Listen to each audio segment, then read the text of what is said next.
أعوذ بالله من الشيطان الرجيم بسم الله الرحمن الرحيم اللهم صل على محمد وعلى آل محمد صلى الله عليه وسلم تسليم Alhamdulillah Rabbil Alamin. Je ne saurais commencer ce prêche sans remercier Allah subhanahu wa ta'ala qui m'a permis d'être là ce matin en bonne santé. Alhamdulillah.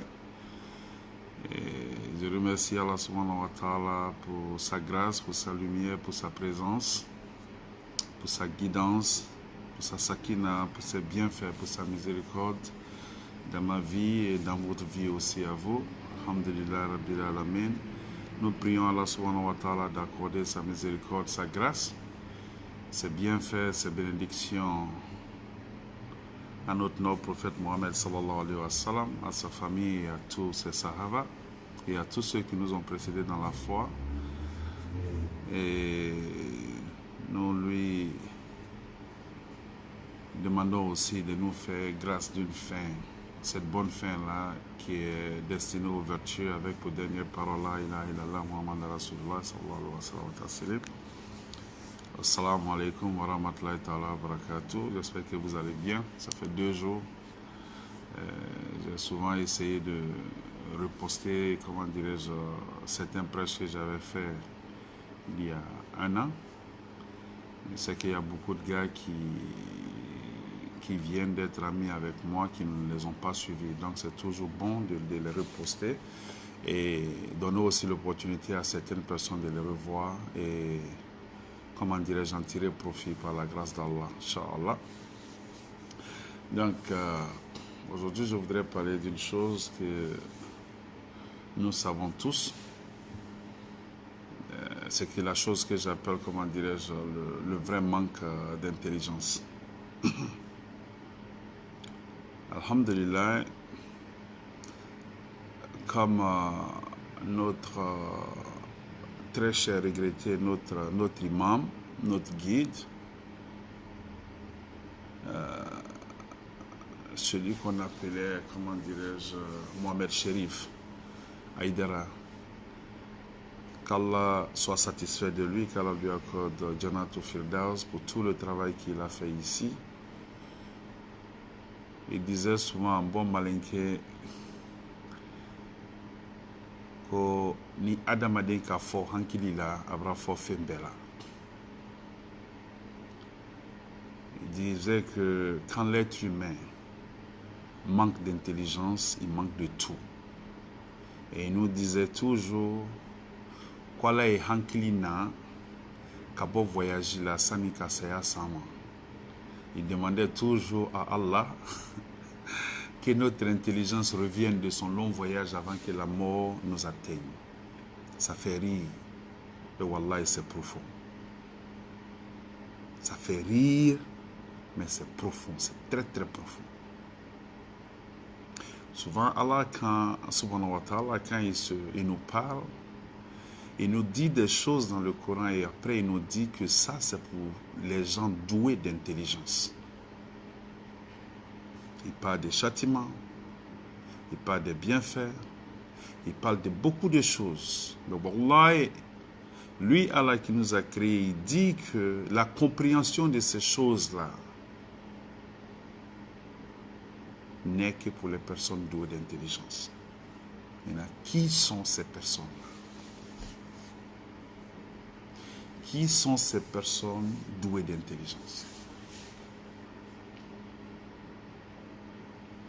Est-ce que c'est ces gens-là qui sont les plus grands mathématiciens, qui sont les docteurs, les physiciens, qui sont les philosophes? Ou bien ce sont les gens qui sont très très riches, qui pensent que leur richesse, ils les ont eues, ou leur intelligence, tous les bienfaits dont ils jouissent, ces gens-là qui pensent qu'ils les ont eus par leur intelligence. Allah parle d'eux, ou bien Allah subhanahu wa ta'ala fait référence à ceux qui savent qu'ici, c'est juste un passage. Et qu'ici est très très court.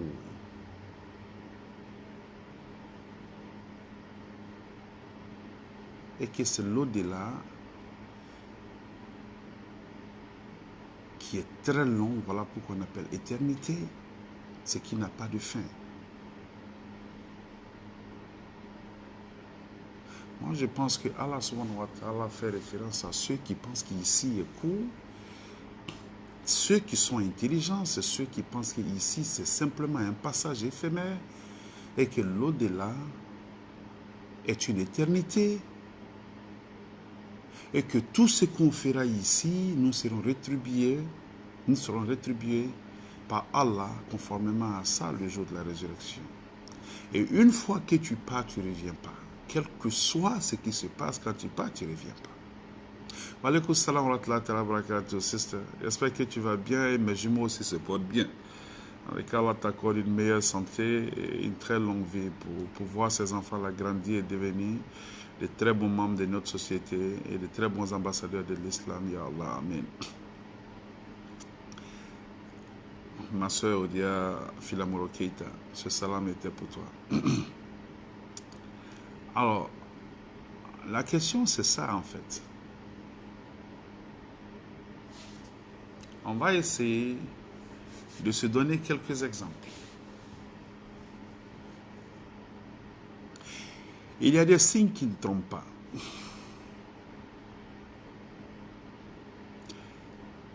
Je fais partie d'une famille et nous grandissons ensemble. J'ai un très mauvais comportement. Je passe mon temps à boire, je passe mon temps à forniquer, je passe mon temps à arnaquer les gens, je passe mon temps à faire tout ce qui n'est pas bon. Ça, c'est moi.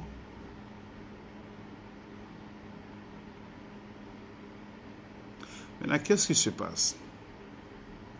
Chaque 2 ans, autour de moi, il y a des gens qu'Allah prend. Chaque 2 ans.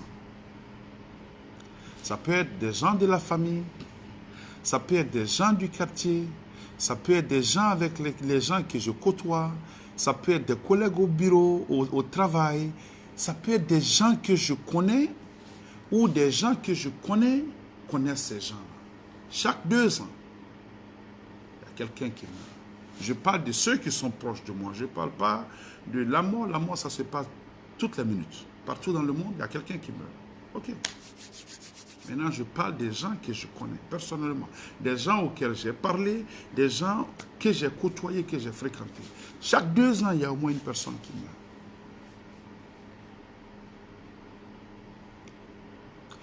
Maintenant, je me pose la question de savoir qu'est-ce qui m'empêche jusque-là de m'asseoir pour faire une rétrospective. Penser à là où j'étais hier, penser à là où je suis aujourd'hui, tout en sachant que demain n'est pas garanti. Qu'est-ce qui m'empêche de m'asseoir et puis penser et puis calculer?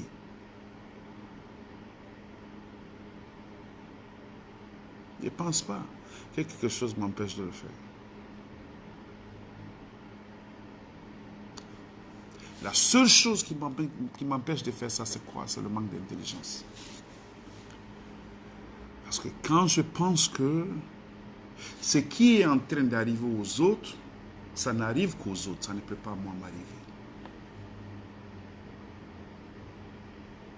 Je vais rester dans cette bêtise jusqu'à ce que ça me surprenne. Jusqu'à ce que la mort vienne me surprendre.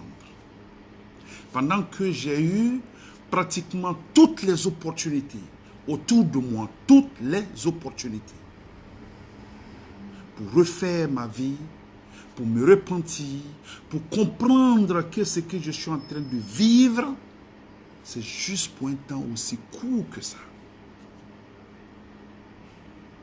Mais tellement concentré, sur la course aux richesses, la course à la célébrité, la course au m'as-tu vu, que j'oublie. J'oublie qu'en marchant, je peux succomber. J'oublie qu'en parlant, je peux avoir une crise cardiaque. J'oublie qu'en dormant, je peux ne pas me réveiller.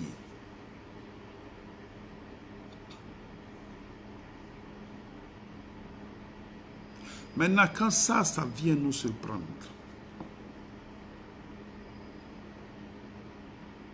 oui, comme je le dis, tu es très connu de la communauté, les gens sont là. Les gens iront t'accompagner. S'ils ne viennent pas parce qu'ils t'aiment, ils vont venir parce qu'ils connaissent ta famille, ils vont venir parce qu'ils connaissent des amis qui te connaissent, ils vont venir parce qu'ils connaissent tes frères. Il y aura des centaines de personnes à tes funérailles. Il n'y a rien à faire.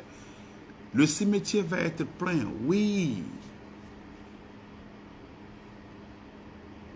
Mais en fin de compte, on va tous te laisser là-bas.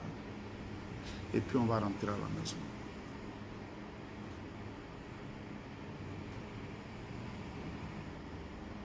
La vraie richesse, c'est quoi?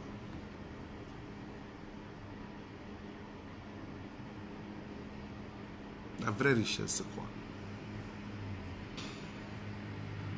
J'ai posté la dernière fois une fille de 27 ans qui dit que sa vie sur papier est parfaite.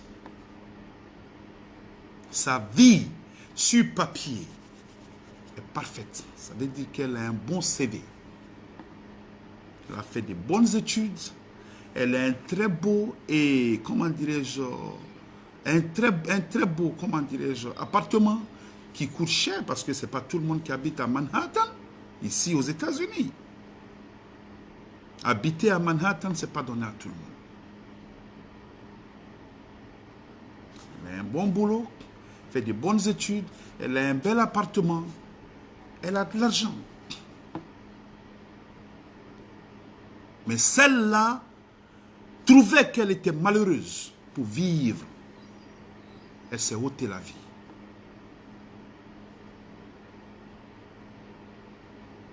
J'ai posté ça exprès. On a vu Anthony Bourdain, riche, très célèbre, qui avait son show sur CNN. Souvent, je regardais son show. Il partait, il faisait le tour du monde pour déguster les plats des gens. Et CNN lui avait donné un show à lui. Pour ceux qui sont ici, il y en a qui le connaissent à travers le monde. Il avait plusieurs millions de dollars dans son compte. Il s'est ôté la vie. Il s'est tué. Une fois, je suis parti dans un shopping center. Woodbury Common. Quelque part à New York. Upstate New York. J'aime aller là-bas parce que je n'ai pas d'argent. Donc, au lieu d'acheter mes choses ici à Manhattan très cher, je vais là-bas et le prix, il est moins cher. Donc, ça, c'est pour nous les pauvres. Je vais là-bas avec une amie. On va, il y a cette marque-là que ceux qui me suivent connaissent, ceux qui sont aux États-Unis ou à travers le monde, ceux qui aiment la fashion, ils savent. Kate Spade.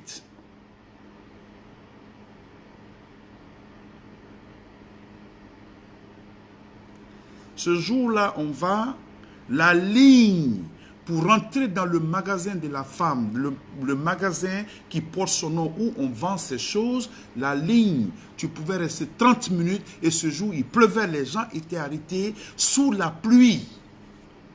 Mon ami en question, je l'ai laissé arrêter, je suis allé quelque part d'autre parce que les femmes, elles ont leurs trucs, nous, on a nos trucs. Quand elle a fini, elle m'a appelé, on s'est retrouvés. Je l'ai vue avec un bac comme ça, des sacs comme ça. Elle était contente, simplement parce qu'elle a pu avoir un bon deal. Et ce deal-là, c'était quoi? Elle a eu le sac Je crois ce jour-là 100 ou bien 200 dollars.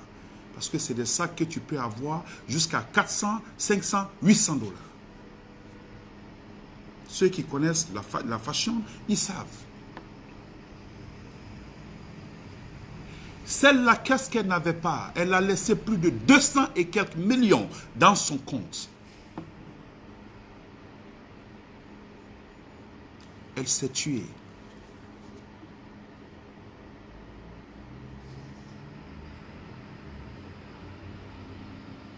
Le même vendredi passé, 2 couples qui ont de l'argent, qui étaient dans un hôtel à Manhattan,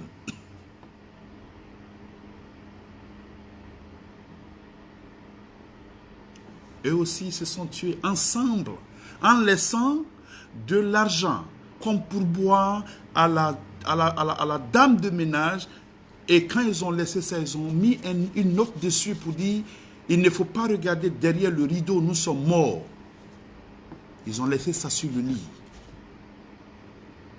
La dame, elle l'a vu, elle s'est entêtée, elle a enlevé le rideau et puis elle les a vus coucher, elle a appelé les services.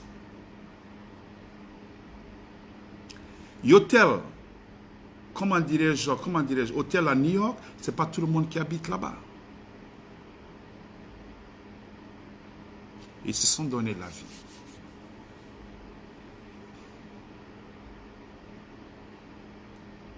Maintenant, nous qui sommes là, quand tu regardes pour tous ceux qui ont le temps de partir, par exemple, oh, Kader, le prix en francs CFA, ça peut te faire au moins les 200, 300 000, 400 000 francs CFA, un sac. Quand tu veux le prix, ça c'est seulement les sacs, elle a ses chaussures, elle a toute une gamme. Celle-là s'est tuée. Quand on regarde le taux de suicide, chez les gens qui ont l'argent, c'est beaucoup plus élevé que chez nous les pauvres.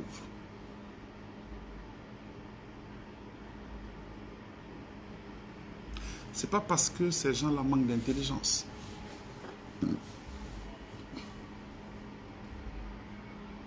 Mais souvent, quand tu n'as pas Allah dans ta vie, c'est là que tu te sens vide. Quand tu n'as pas Allah dans ta vie, c'est là que tu penses que tu es obligé de plaire à la société. Quand tu n'as pas Allah dans ta vie, c'est là que tu penses que tout ce que tu fais n'est pas suffisant. Tu as comme l'impression que tu n'es pas accepté. Tu as comme l'impression que tu dois toujours faire un peu plus pour être accepté par la société. Et quand ça ne marche pas, qu'est-ce qui se passe? Souvent, ça te pousse au suicide. Alors, quand Allah dit que mes signes qui sont cités sont pour ceux qui sont doués d'intelligence, si tu fais partie de ce groupe-là, dis toujours Alhamdulillah Rabbil Alamin. Parce que là, tu as le discernement.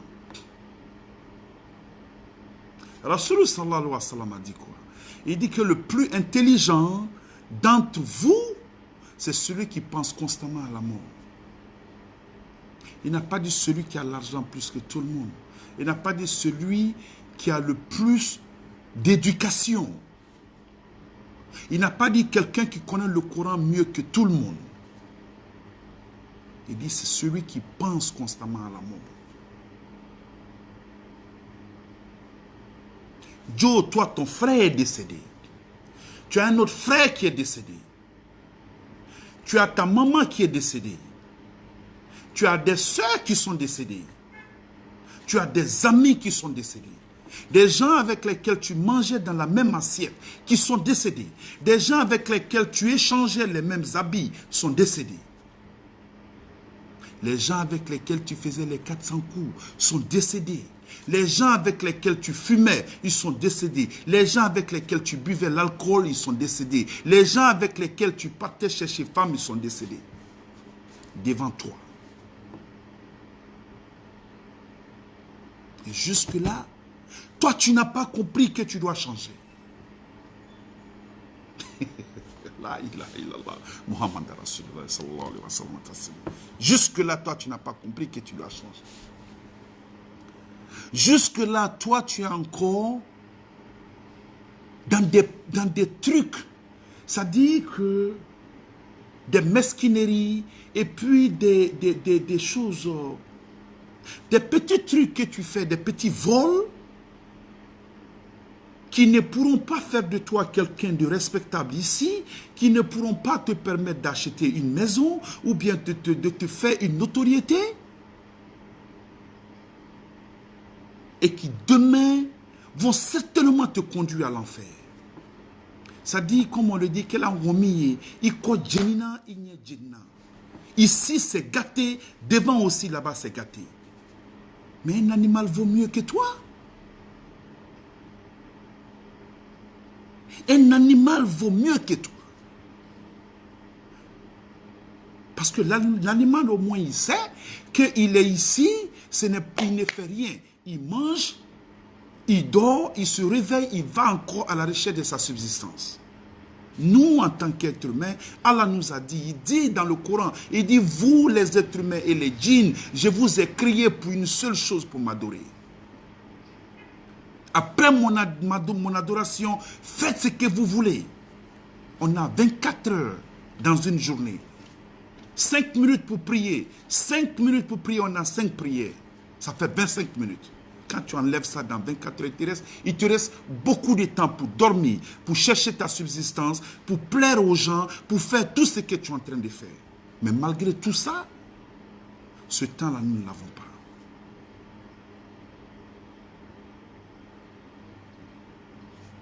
I don't get it. Je ne comprends pas du tout.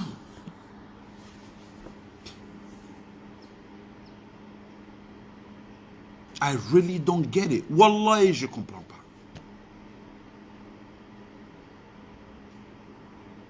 On a dans la communauté des femmes qui ont tellement étudié qui disent qu'elles n'ont pas besoin d'hommes.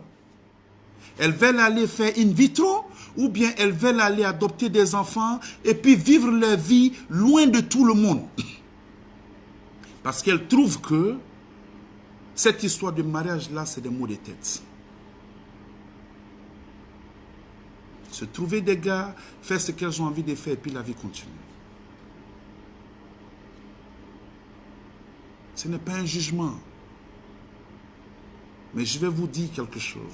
Tu ne peux être blessé que par l'être humain. C'est ce qui fait de nous une société. Celui qui dit qu'il ne peut pas trouver le bonheur parmi nous les hommes, ce n'est pas nous qui avons des problèmes. C'est lui qui a des problèmes. Parce que nous sommes tous différents. Karim t'a blessé, ça ne veut pas dire que Mohamed va te blesser.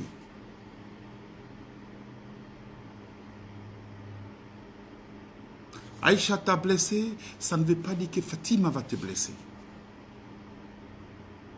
Mais tout ça, wallahi, c'est le manque d'intelligence, c'est le manque de foi.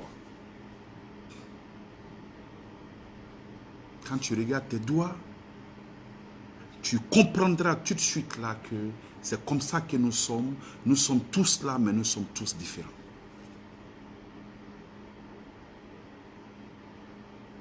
L'approbation des gens ne te garantira pas le paradis. Les gens seront très occupés le jour de la résurrection avec leurs propres problèmes. Wallahi. Ils seront très occupés le jour de la résurrection avec leurs propres problèmes. Ta mère ne pourra pas t'aider. Quand tu regardes l'amour d'une mère pour son enfant, elle ne va pas être là.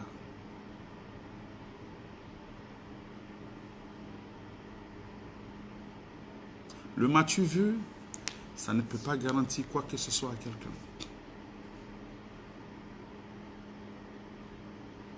Donc, regardez autour de vous. Chez nous, on sait ce qu'on dit. Merci, mon Père. L'approbation des gens, comme mon Père Mohamed Sidi Diawara vient de le dire, merci infiniment. Il dit que l'approbation des gens ne te garantira même pas Dunia. À plus forte raison, Akira. Dieu, contentons-nous de ce que nous avons. Quand tu te réveilles le matin, et la première des choses qui te vient en tête, c'est de t'arrêter pour faire tes prières, dis Alhamdulillah. Dans l'après-midi, quelles que soient tes occupations, quand tu as le temps de faire la salade, dis Alhamdulillah Rabbil Alamin. La salade, c'est quoi? Tant que, ça dit que le matin, tu te réveilles, tu fais ta salade. Quand tu finis, tu vas à tes occupations. Tu fais tout ce que tu as envie de faire à la recherche de dunya, à la recherche de quoi? De ta subsistance. Quand l'heure des jours arrive, si tu étais dans les cieux, tu reviens sur terre, parce que là, tu te dis que ça, c'est la réalité. Allah te ramène vers la prière en ce moment-là pour que tu te rappelles de lui. Et en ce moment, quand tu pries, qu'est-ce qui se passe? Allah pardonne tes péchés entre Fajr et Zohr.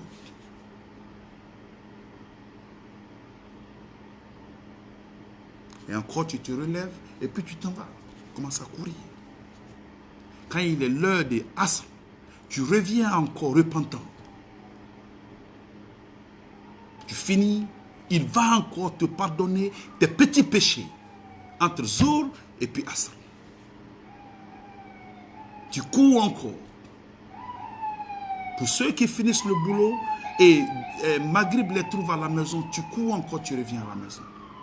Quand il est l'heure de prier, tu pries. Tout ce que tu as fait entre Asr et puis Maghrib, les petits péchés, Allah encore te les pardonne. Pourquoi? Parce que tu t'es retourné vers lui et tu lui as demandé pardon. Après après Zohr, qu'est-ce qui se passe?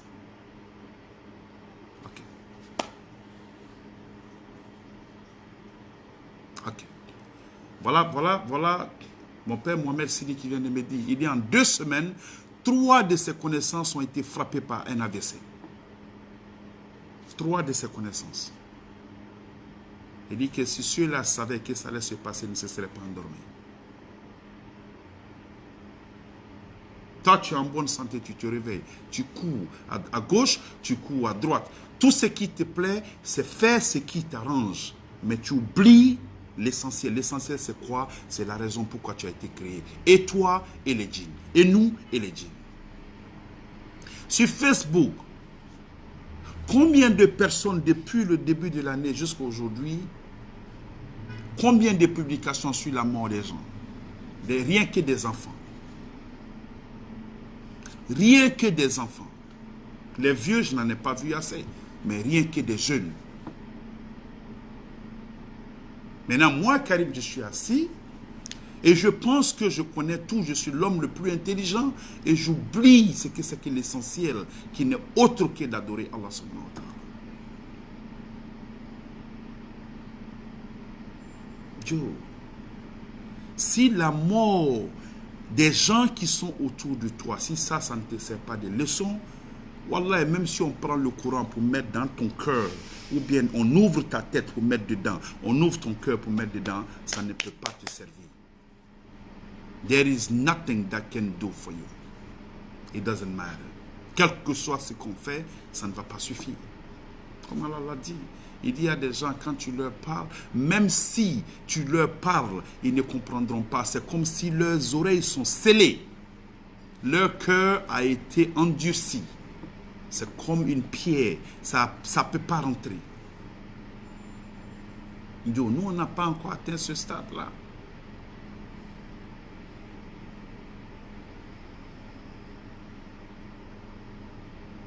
Combien de personnes nous avons autour de nous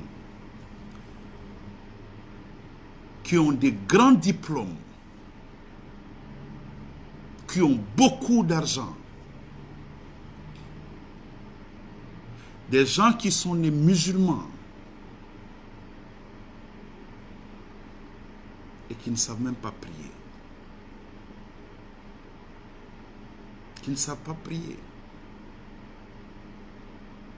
Mais vous savez, le malheur, c'est quoi? C'est que ces gens-là persistent dans ça parce que la société les admire, la société les apprécie, la société les vénère à cause de ce qu'ils ont dans la tête. Mais aux yeux d'Allah, Ces gens-là sont comme des animaux. Ils n'ont rien dans la tête. Parce que celui qui est intelligent, c'est celui qui sait pourquoi il a été créé.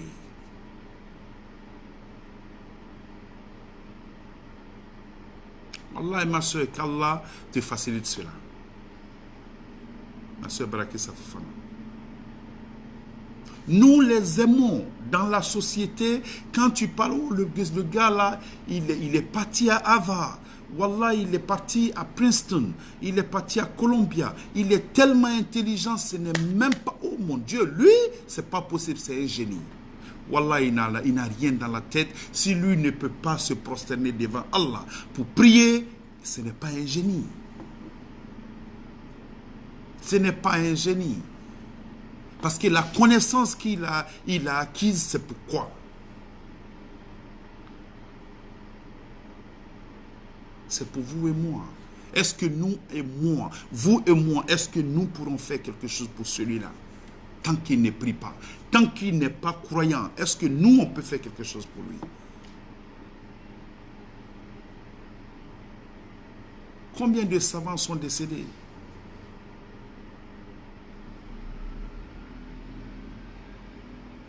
Merci mon Père. Il dit ici que Allah se fout de savoir ce que tu possèdes. À quoi ça t'a servi? Il dit aussi, on n'enterre pas avec les diplômes et les sous. La dernière fois, c'est ce que j'ai dit. Merci infiniment, mon Père Mohamed, pour ta contribution. La dernière fois, c'est ce que je disais. Il faut tout posséder sur cette terre. Mais en fin de compte, quand tu vas partir 7 mètres de terre calme, en tant que bon musulman, tu es parti. 8 ans, on te prend, on te met dans la tombe, on met la terre sur toi, c'est fini. 3 mois après, on vient voir, on ne sait même pas qui était là.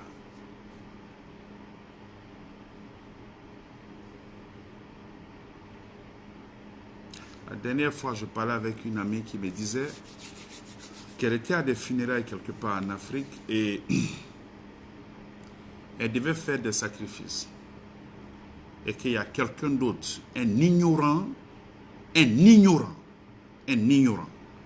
vient dire que tu ne dois pas faire des sacrifices pour quelqu'un qui n'a pas lu une sourate dans le Coran. Quelqu'un qui n'a pas lu une sourate dans le Coran. Si ça, ce n'est pas l'ignorance, ça, c'est quoi? Parce que tu n'as pas besoin d'ouvrir le Coran. Mais quelqu'un qui prie à partir du moment où tu dis Bismillah, ça fait partie du Coran. À partir du moment où tu es musulman et tu dis La ilaha illallah Muhammad Rasulullah sallallahu alayhi wa sallam, tu es musulman. Parce que ça y est dans le Coran. Quand tu t'arrêtes, tu dis Allahu Akbar. Bismillahirrahmanirrahim. Alhamdulillahi Rabbil Alamin. Rahmanirrahim Maliki Yawmiddin. Iyaka na'budu wa iyaka nasta'in. Idna sirat al-mustaqim sirat al-zina an'amta alayhim ghayril maghdubi alayhim waladdallin. Amin. Tu es musulman. Tu as récité quelque chose qui est sorti du Coran.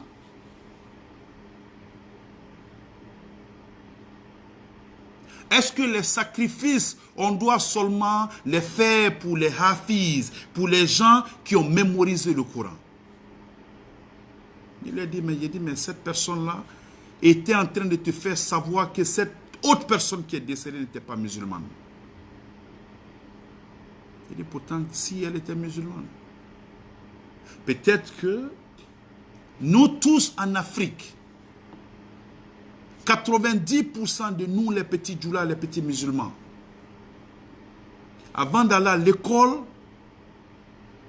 avant d'aller pour l'éducation séculaire, on commençait toujours par Doumakaran. On partait toujours à l'école coranique pour apprendre les sourates, pour apprendre à prier. Tous autant que nous sommes. S'il y en a qui ne l'ont pas fait, il n'y en a pas beaucoup. Un petit pourcentage. Mais la majorité d'entre nous, plus que la majorité d'entre nous, nous sommes tous passés par là. Et après ça, on a appris les sourates, le minimum qui nous permettait de prier régulièrement. Ceux qui sont partis au franco-arabe, qui ont poursuivi ces études-là, alhamdulillah. Nous qui sommes partis de l'autre côté, alhamdulillah. Mais aujourd'hui, moi, Karim, je ne peux pas mourir et que quelqu'un dise que non, parce que Karim ne lisait pas le Coran, il ne faut pas faire des doigts pour lui. La ilaha illallah, Muhammad Rasulullah. Je lui ai dit que cette personne-là est méchante. Cette personne est méchante. Ton frère musulman, ta soeur musulmane, parce qu'elle ne lisait pas le Coran en arabe, toi tu penses que cette personne-là ne mérite pas qu'on fasse des doigts pour elle, ou bien qu'on immole un bœuf pour elle.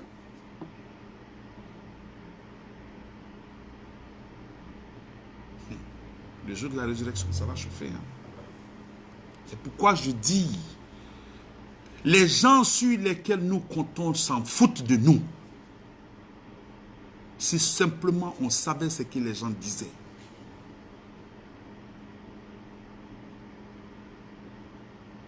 Voilà quelqu'un aussi qui est dans une maison mortuaire, habillé en hijab ou bien couverte complètement, alhamdulillah. On lui demande pourquoi tu ne vas pas à la Mecque. Oh non, je ne suis pas encore prêt à aller à la Mecque parce que je suis en train d'apprendre le Coran. Qu'est-ce que la religion nous apprend?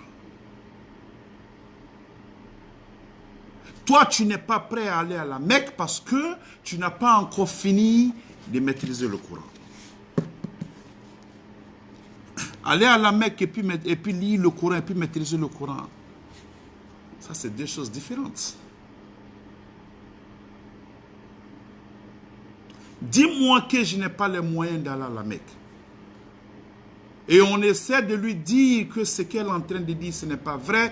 Elle demande à l'autre, toi qui es là, il faut voir si tu peux réciter la Fatiha. Qu'est-ce que ça a à voir dedans? Ceux qui n'ont pas eu la chance de partir à l'école coranique, il faut les encourager. Il y a un Américain actuellement, avec qui je parle, qui est un avocat. Un blanc qui a décidé de prendre la shahada. C'est une amie qui me suivait sur Facebook qui me l'a référé. Le gars, il te récite la Fatiha, Ikhlas, Falak et puis Nas en anglais. Quand je lui ai parlé, je lui ai dit ok. Il m'a dit Karim, c'est comme ça, je prie. Je lui ai dit c'est bon. Mais ce qu'on va faire, c'est que ce que tu as traduit déjà en anglais, on va essayer de dire ça en arabe. Il dit parce que tu ne peux prier qu'en arabe. Pour le moment, comme tu viens de te convertir, on va travailler là-dessus. Je n'ai pas besoin de lui dire que ce qu'il fait n'est pas bon. Je lui dis, l'intention, c'est ce qui est important. Quand tu fais quelque chose, la seule chose qui compte aux yeux d'Allah, c'est l'intention. Tu ne peux pas te réveiller et puis dire que je suis en carême sans l'intention. Non. Tu ne peux pas te lever et aller à la Mecque sans l'intention. Tu ne peux pas rentrer dans les toilettes, faire la janaba sans l'intention. C'est l'intention qui définit la validité de l'acte que tu poses. L'intention. Ce blanc-là, il a l'intention, il a déjà pris la shahada, il veut vraiment devenir musulman. Alors, mon job, c'est quoi? C'est de l'encourager. Je n'ai pas le droit de lui dire que ce que tu fais n'est pas bon du tout. Non, ce que tu fais, c'est bon.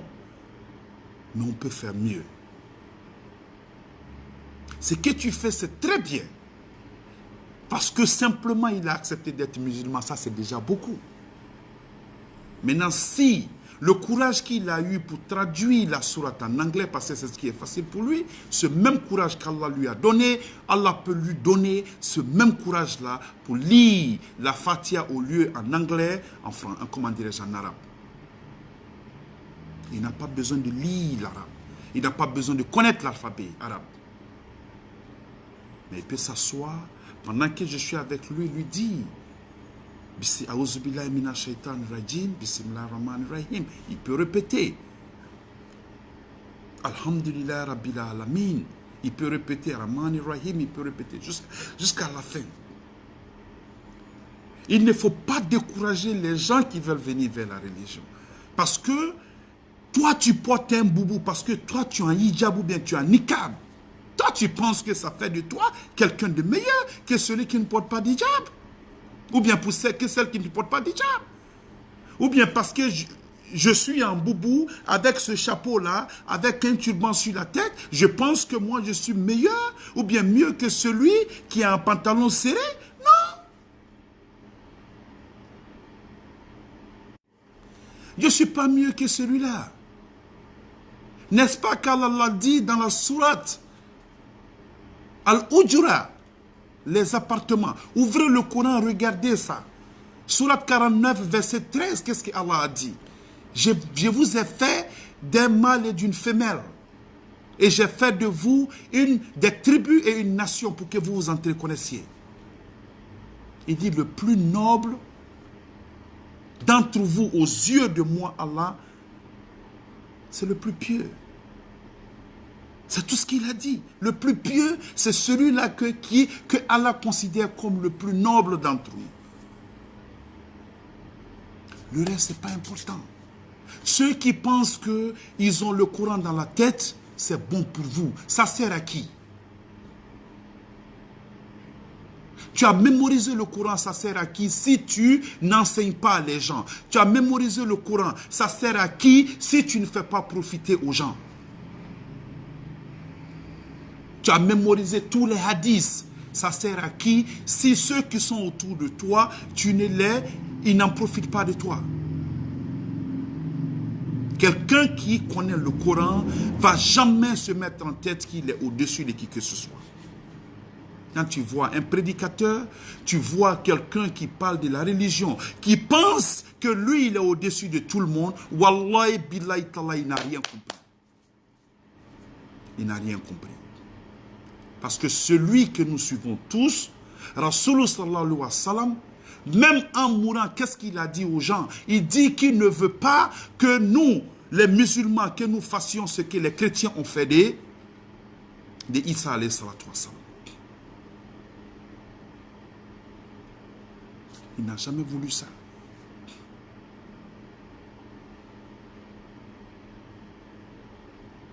Il n'a jamais voulu ça. Il dit de l'appeler Rasoulou, le messager d'Allah, l'esclave d'Allah. Et il est le fils d'un homme.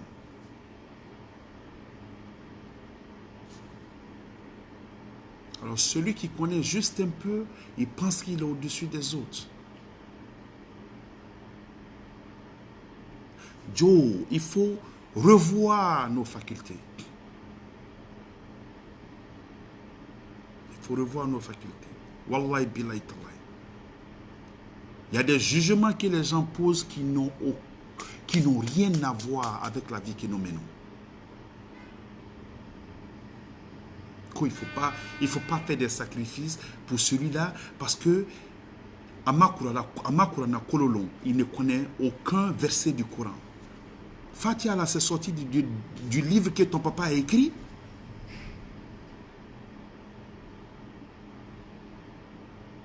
Kul Wallah que la personne récitait en priant, c'est sorti dans le livre que tes parents ont écrit. C'est pas sorti du Coran. Mais il y a des gens qui se prennent. Il faut faciliter la religion aux gens. Il faut faciliter la religion aux gens. Aller à la Mecque n'a rien à voir. Il y a quelqu'un qui disait qu'il y a un imam qui disait que quand tu n'es pas marié, tu ne peux pas aller à la Mecque.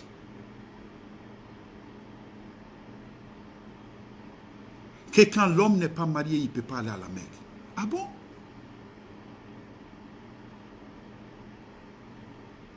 Non. Le mariage ne fait pas partie des piliers de l'islam. Le mariage ne fait pas partie des piliers de l'islam. Mais le Hajj fait partie des piliers de l'islam. C'est le dernier des piliers et c'est une obligation pour tout musulman. Quand tu en as les moyens, que tu sois marié ou que tu ne sois pas marié.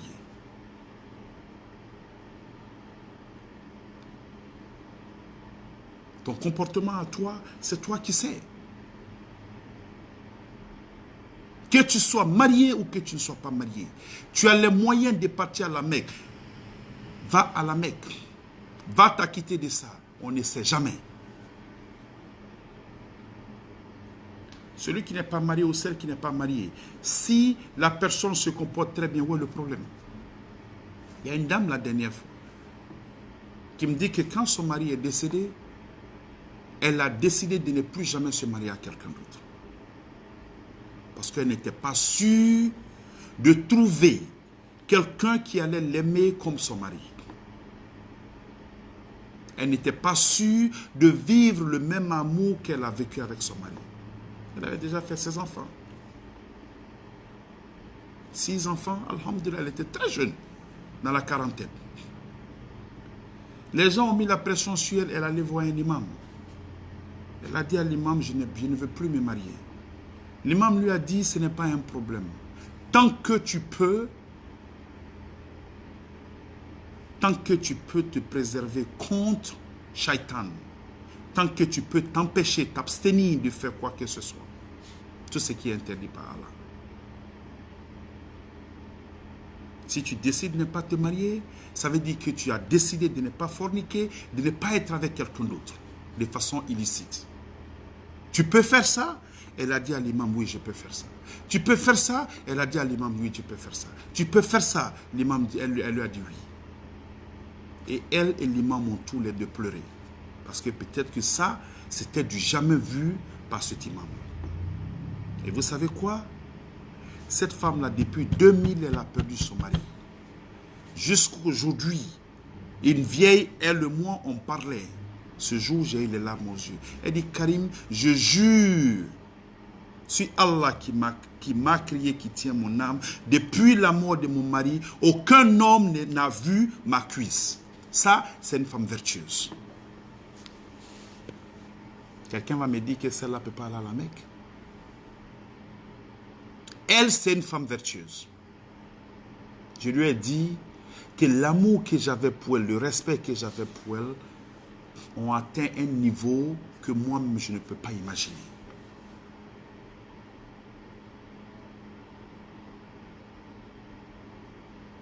Donc, ce n'est pas parce que tu connais un peu que tu vas penser que tu connais mieux que tout le monde. La connaissance, c'est comme l'océan. C'est très profond. Tu ne peux que connaître juste un peu. Mais connaître tout, c'est un problème. Il faut encourager les gens qui ne connaissent pas bien la religion. Ce n'est pas parce que je suis djoula que je connais la religion à 100%. Ce n'est pas parce que je suis né musulman que je connais la religion à 100%. Il y a beaucoup de gars parmi nous, femmes comme hommes. Combien de personnes m'ont approché pour dire que, franchement, je ne connais pas ça, je ne connais pas ça. Ça, c'est notre job à nous. Au lieu de se concentrer sur la vie des autres, concentrons-nous sur notre vie. Comment on peut devenir meilleur? Comment on prie Dieu tous les jours pour ne pas que la mort nous surprenne sur un mauvais chemin?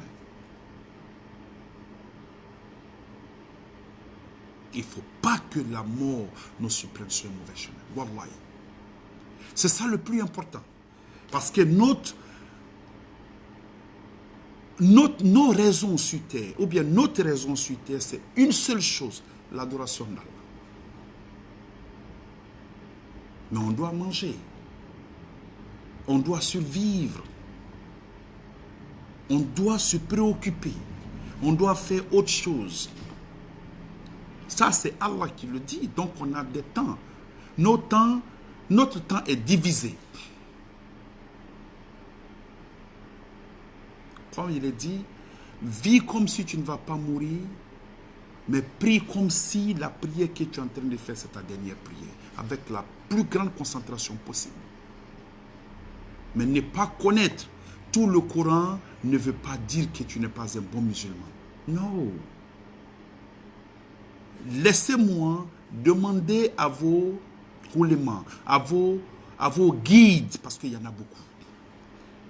Dites-leur que moi, Karim, je dis qu'il est écrit, quand tu lis le tafsir, des sourates Ikhlas, qu'est-ce qu'on dit? On dit que quand tu lis la sourate Ikhlas 3 fois, c'est comme si tu as lu le Coran tout entier. Aouzubillahi minash shaitanir rajim, bismillahir Aouzubillahi minash shaitanir rajim, bismillahir rahmanir rahim. Quand tu dis Kul huwallahu ahad, Allahu as-samad, lam yalid wa lam yulad wa lam yakul lahu kufuwan ahad. Kul huwallahu ahad, Allahu as-samad, lam yalid wa lam yulad wa lam yakul lahu kufuwan ahad. Kul huwallahu ahad, Allahu as-samad, lam yalid wa lam yulad wa lam yakul lahu kufuwan ahad. C'est comme si j'ai récité le Coran tout entier.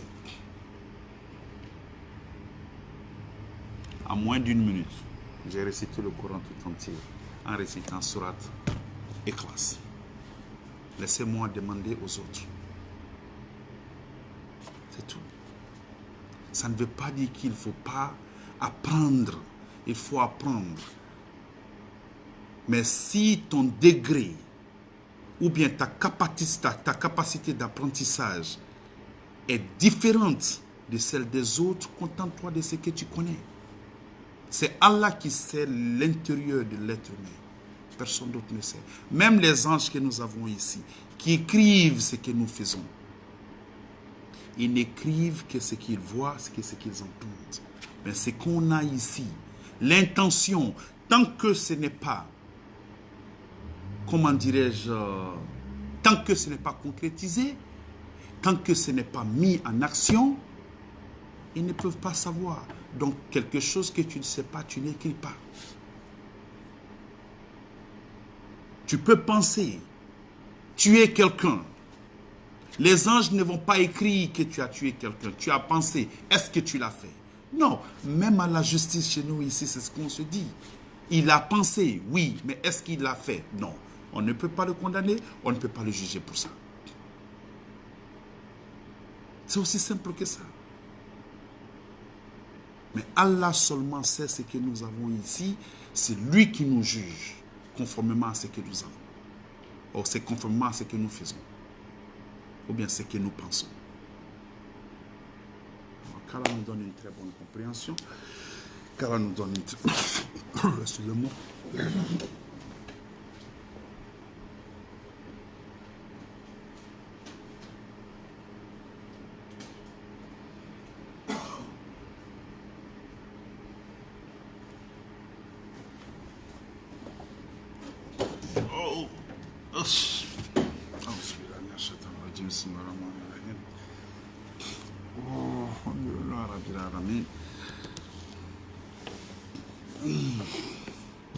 اللهم صل على محمد وعلى محمد كما صليت على ابراهيم وعلى ال ابراهيم وبارك على محمد وعلى محمد كما باركت على ابراهيم وعلى ال ابراهيم في العالمين انك حميد مجيد. اللهم لا اله الا هو القيوم لا تاخذه سنه ولا نوم له ما في السماوات وما في الارض من ذا الذي يشفع به يعلم ما بينهما وما خلفهم ولا يؤوده بشيء من علمه الا بما شاء وسع كرسيه السماوات والارض ولا يؤوده حفظهما وهو العظيم. بسم الله الرحمن الرحيم. قل هو الله احد الله الصمد لم يلد ولم يولد ولم يكن له كفوا احد. قل هو الله احد الله الصمد لم يلد ولم يولد ولم يكن له كفوا احد. قل هو الله احد الله الصمد لم يلد ولم يولد ولم يكن له كفوا احد. بسم الله الرحمن الرحيم. كل اعوذ برب الفلق من شر ما خلق من شر غاسق اذا وقب ومن شر نفاثات في العقد ومن شر حاسد اذا حسد. كل اعوذ برب الفلق من شر ما خلق من شر غاسق اذا وقب ومن شر نفاثات في العقد ومن شر حاسد اذا حسد. كل اعوذ برب الفلق من شر ما خلق من شر غاسق اذا وقب ومن شر نفاثات في العقد ومن شر حاسد اذا حسد. بسم الله الرحمن الرحيم. كل اعوذ برب الناس مالك الناس اله الناس من شر الوسواس الخناس الذي يوسوس في صدور الناس من الجنة والناس. كل اعوذ برب الناس مالك الناس اله الناس من شر الوسواس الخناس الذي يوسوس في صدور الناس من الجنة والناس. كل اعوذ برب الناس مالك الناس اله الناس من شر الوسواس الخناس الذي يوسوس في صدور الناس من الجنة والناس. اللهم انك عفو تحب العفو فاعف عنا. اللهم انك عفو تحب العفو فاعف عنا. اللهم انك عفو تحب العفو فاعف عنا. استغفر الله اكبر ولا حول ولا قوة الا بالله العظيم. الحمد لله رب العالمين. الحمد لله رب العالمين ربنا تقبل منا إنك أنت السميع العليم ربنا ولا تحملنا ما لا طاقة لنا به واعف عنا واغفر لنا وارحمنا أنت مولانا فانصرنا على القوم الكافرين ربنا لا تزغ قلوبنا بعد إذ هديتنا وهب لنا من لدنك رحمة إنك أنت الوهاب ربنا لا تزغ قلوبنا بعد إذ هديتنا وهب لنا من لدنك رحمة إنك أنت الوهاب ربنا تقبل دعاء سبحان ربك رب العزة عما يصفون سلام على المرسلين والحمد لله رب العالمين. Que Dieu nous donne une très bonne compréhension, Ya Allah. Amin. Assalamu alaikum wa rahmatullahi wa barakatuh.